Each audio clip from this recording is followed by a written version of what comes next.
it's time to do something really important this morning, to pray. Today we join believers around the country to pray for America, emphasizing the need of individuals to place their faith in God and to pray for the future hope of this country. What distinguishes America from almost every other government in the world? As Americans, as our founders made it clear, we don't get rights from our government, do we?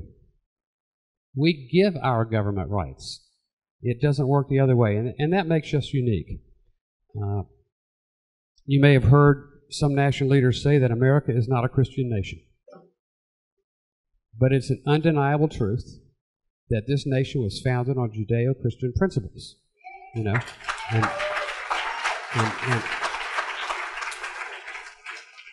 and the founders have said many times, it is not designed to work, and it will not succeed otherwise.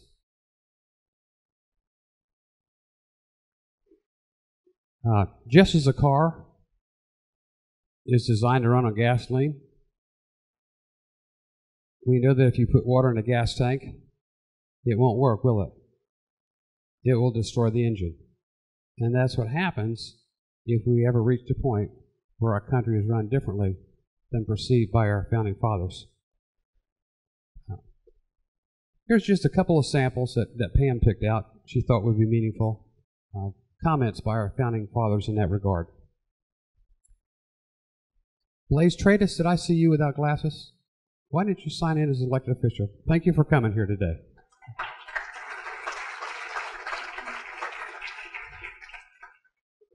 George Washington in 1783, letter to the governors of the states. I now make it my earnest prayer that God would have you and the state over which you preside in his holy protection.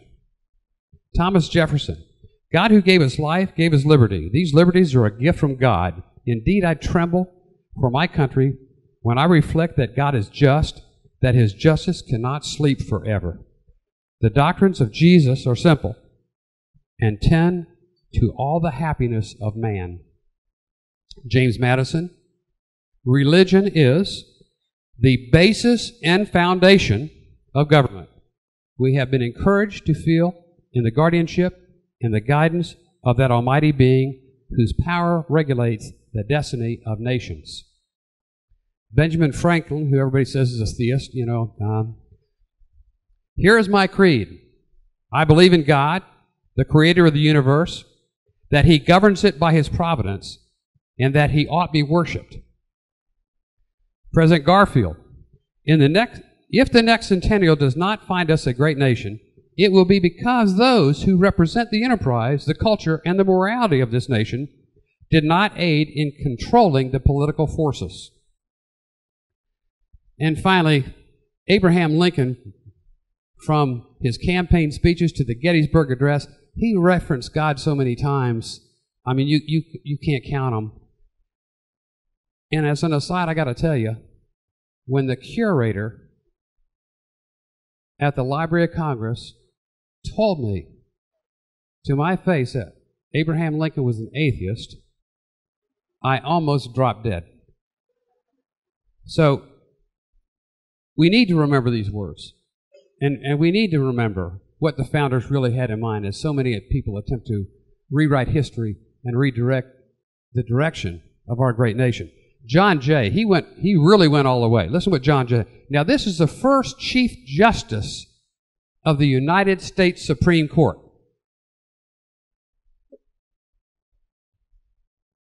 Providence has given to our people the choice of their rulers, and it is the duty, as well as the privilege, and the interest of our Christian nation to select and prefer Christians for their rulers. Now that's a Chief Justice. That's a Chief Justice of the Supreme Court. Kind of like today, right? Yes, our forefathers were involved in church ministry, and the founders who put their signatures on the Declaration weren't just clergymen. They were church officers, they were elders, managers, and even founders of Bible societies. And today's church leaders must also be involved in the process.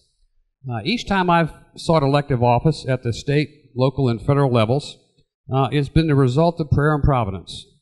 I never set out to do any of those things, never intended to. Congressman Weldon can attest to that. It took some convincing.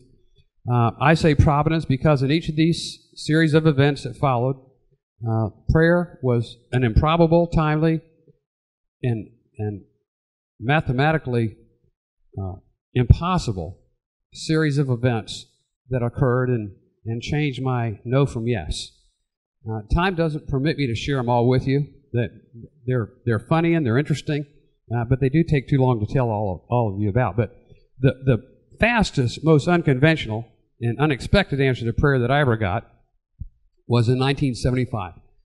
A series of things happened and people started saying, you need to run for office. You need to be on that city council. I go, no, I really don't. You know, I just started a business. I don't have the money or the time to put in a campaign, and I'm not going to do it. You've heard that before, Dave, so a lot of you in this room have heard that before. Count me out. So a couple of days went by. I come home, and Katie says, hey, so-and-so, person I super-duper respect, called and said, you know, you really need to reconsider you need to run for office. I said, Katie, listen, you know and I know. We just started this business. I don't have the time, and I don't have the money. And I already said no. I don't feel called to do it. She said, well, just to be sure, how about we just pray about this and throw out a fleece? And I say, works for me. What have I got to lose? You know? So we prayed about it and just give us a fleece. And said, amen. So I walk over to the desk in the den, sit down, and I start opening the mail. The very first letter, handwritten, William J. Posey, my address, no return address on the envelope.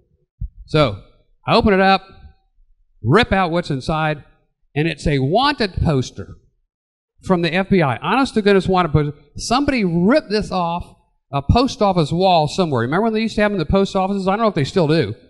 It's a wanted poster, wanted, FBI, William J. Posey, and a picture of a guy who fortunately did not resemble me a whole lot. But I know our horse teeth ancestors were probably all related at some point, but this guy fortunately did not resemble me. And boom. So, the next day, I went down and paid my $100 filing fee, and we spent $100 on that campaign.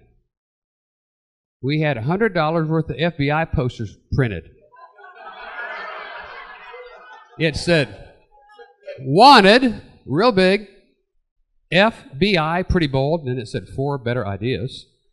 Bill Posey, and of course I have my whole family in it. We were all wanted. And it said reward and what you could expect from my service in government. And it got attention. I mean, you know, everybody couldn't wait to see, they finally after that guy. I told you he was no good, you know, but I'd like to tell you that it was a winning strategy, but it wasn't. And falling on the last day and only spending $100, we finished third in a 5-way race. And anyway, next time we spent $400, and we won. The other guy spent $4,000. So. Every story was kind of like that, you know, and inspired by the book, The Light and the Glory by Peter Marshall and David Manuel. Don't know how many of you read it. Wonderful book. But I think there was providence like that involved in every decision, although oftentimes it was more drawn out, and the messages were even stronger. We used that same wanted poster, by golly, for every campaign as long as we were on city council for 3 terms.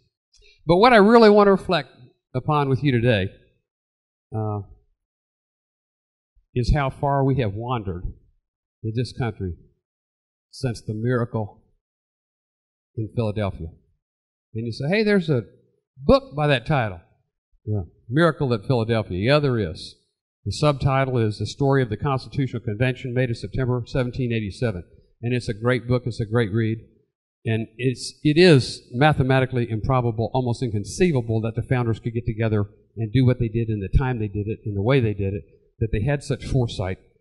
Clearly there had to be some kind of divine providence in with them.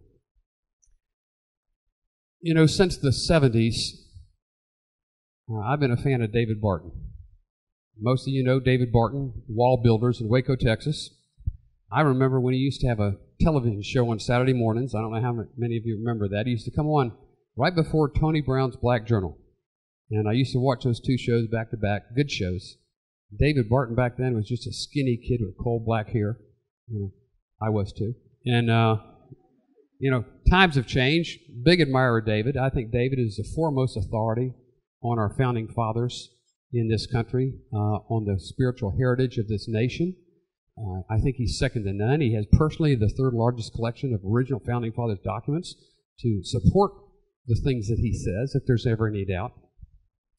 And I'm so pleased that David oftentimes gives tours of the Capitol for ministerial associations. Some of you have been before. I hope sometime in your life, every single one of you will get to do that. It is inspiring.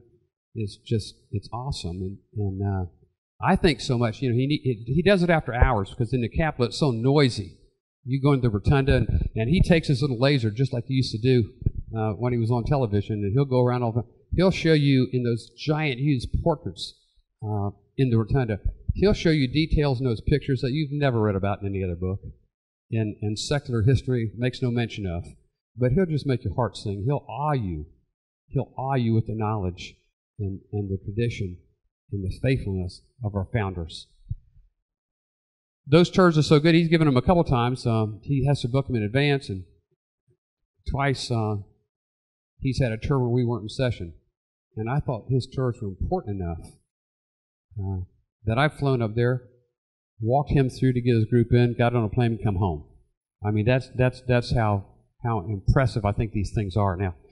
I love the way David starts his tour. When you take a David Barton tour, and you can see a lot of it on his site if you Google David Barton or Wall Builders, he begins his tours in the crypt. That's underneath the Capitol, underneath the rotunda down the bottom, where they have the center of D.C. marked.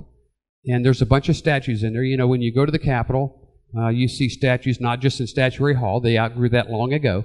But they're all over the Capitol and the Visitor Center now. Every state's allowed to put in 2 statues.